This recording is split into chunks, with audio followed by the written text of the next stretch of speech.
Aku Kancanana Wireneo ya. Aku njaluk larase pelok barang no, pelok barang ya. Sing takon jumeneng sindek ana telu ya kuwi Budwi Kurniawati, Mayang Icilik-cilik karo Mbak Wiwi Irmawati. Oh, nggone rada rupa ya. Pak aturi medhun ana panggung sing isor. Aku njaluk lelagon kanggo salam pambuka. Kelinci ucul judule nganggo gamelan Bali, ya. Mumpung awake dhewe entuk berkah, entuk tinggalan, entuk warisan gamelan Bali saka guruku ya kakangku sing wis marga, ya kuwi almarhum Ki Entus Susmono saka Tegal. Ya. Iki gamelane Kang Entus ya.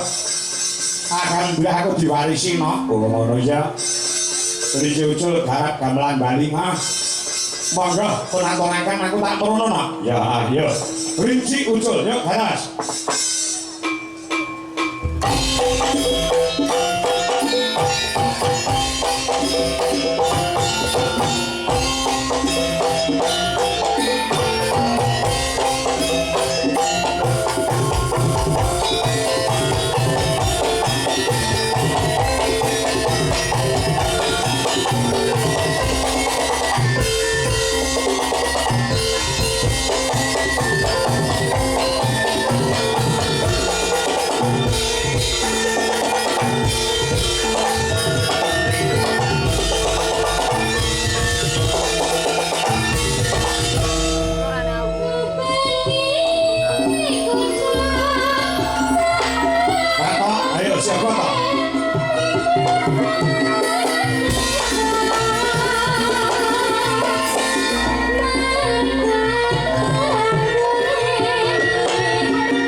sing dadi gagasane ngati sing dianti-anti rina wengi fa insyaallah bengi iki wis lakon dadi bukti oh ngono ya ingkang diantu-antu rina panaraning dalu bengi iki wis lakon lumaku oh ngono ya sing dimaksudke emak kepiye sing dadi gayuhan kang santosa janing panjenengane Bapak Sugiyanto ya nek Pak Giyanto piyane rapate apal heeh angger darane Pak RT ayam ngono mah hafal oh ngono iya so Ibu Yayu ingkang lenggah wonten ing Rancang Mandingan Ngawi ya awit berkahi Gusti ingkang kaya jagat Gusti kang Maha Suci bengi iki wis lumaku kanthi rancak mir ing sambikala ya purwa madya wasana muga-muga lancar pinangan rahayu lujeng mir ing sambikala adoh saka budha rencana amin amin ya rabbal alamin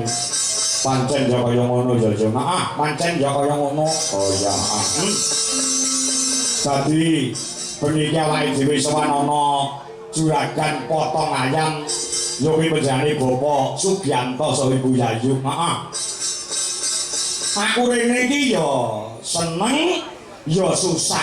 Lho, bose. Senenge perkara apa? Senenge dipercaya lawan penjane Bapak Sugiyanto saha Ibu Yayu. Ya. Sing lenggah ning Rancang Mandingan Ngawi. Oh ya, heeh.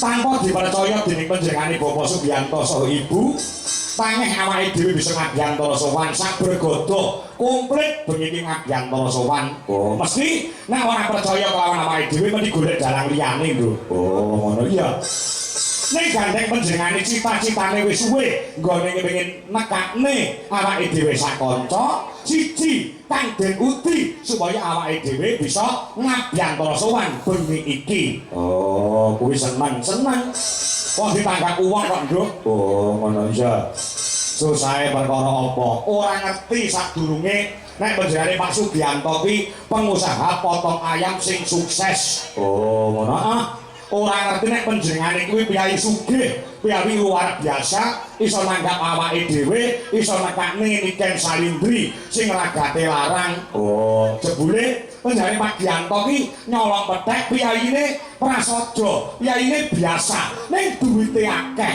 sing mok gelane perkara apa lek ku gawe rega kemurahan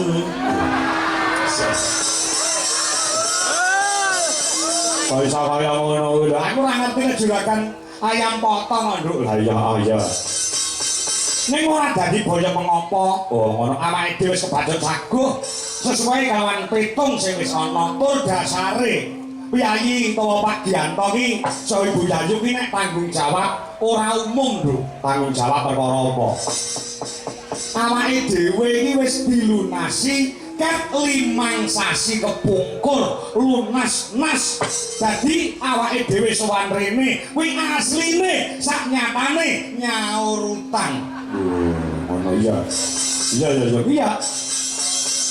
Kiai nek tanggung jawab iki kaya ngono no. Iya, nyaur utang. Dadi nuwun sewu gandeng wis dilunasi kan 6 sasi kepungkur, kanca-kanca yoga karo sinden. Bayarane aja ngenteni sesuk-esuk, ngenteni esuk tanggal 22 bar karo Mediun. Bayarane dipending sithik ya. Oh, dipending sing, mergo wis bacun entek kangge pulangan wayang nanti. Oh, iya. Dadi iso tanggal 22 kuwi ning Mediun, ning lapangan Ujasera HUT Golkar yang ke-61. Mengko bayarane didobel. Oh, ngono. Iya. Ora apa-apa sing penting dibayar. Wis wis tak dawuh. Mula kang saka kuwi no. Ya, bengi iki aku yo biyen iki kerep ning Mantingan iki ora kaya bengi iki ana. Apa ya. Wejan. Sing mirsani iki nganti wah, kebak daleme Pak Giyanto nganti ora kuat kaya kan kono. Nganti tekan kono dikeki video elektron.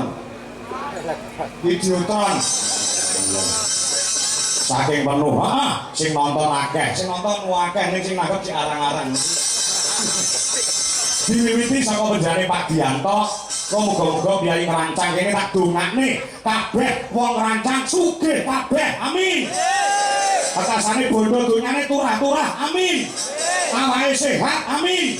Sombene duwe gawe nanggap wayang. Amin. Ya. Ono ya iya. Diwiwiti karo Pak Dianto, maaf. Duwe gawe sing rawuh pirang-pirang, duwe gawe sing kemarin mekseni pirang-pirang. Ki apa to? Maknane apa to karepe? Apa to sejane benjane Pak Sugianto? Kuwi pengen sing padha rawuh ndongake marang temanten sekalian. Oh, ngono ya. Mantane putri, benjane Mbak Nadia, Abibita, Romadoni, AMD. Oh, ngono pertanian. Heeh. Pertanian mau peternakan aku nanti ya. Sing wis lakon jauh kan Mbak anu Mas Irfan Ardianto SPD. Oh, ngono putra saka panjenengane Bapak Sukamto saha Ibu Anjarani ingkang lenggah ana ing Cakung, Jakarta Timur. Oh, ngono ya ya. Iki disuwuni panjurung pandonga temanten sekalian nyuwun pandonganipun ing sampun kepareng rawuh mongko nduk gawe para winasis dongane wong 40 kuwi mandine padha karo dongane wali siji mongko sing rawuh bengi iki ora trimo atusan ewon ditambahi karo sing nonton ana ing live streaming YouTube ya. Muga-muga mujarab, muga-muga mandi anggone ndongakne marang temanten sekalian Mbak Nadia lawan Mas Irfan. Ya, kanthi ndonga nyuwun marang purbane Gusti Kang Kawasa anggone bebrayan panjenengane Mbak Nadia saha Mas Irfan pinaringana wahyuning dodo wiwit saiki nganti sak lawas-lawase pengasane dadi temanten ingkang sakinah mawaddah warahmah maslahah bibini kata akhirah. Allahumma amin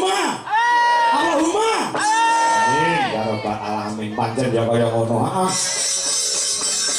Ora murung sing disuwun pandonga sing padha rawuh napa ngono ya. Sing nang kene pirang-pirang urung sing ana YouTube wis udakara mencapai 4.000 pasang mata sing padha nyakseni anggone panjenengane Pak Dianto Pitik saha Ibu Yayu anggene malah karamake Mbak Nadia saha Mas Irfan. Oh, ngono ya.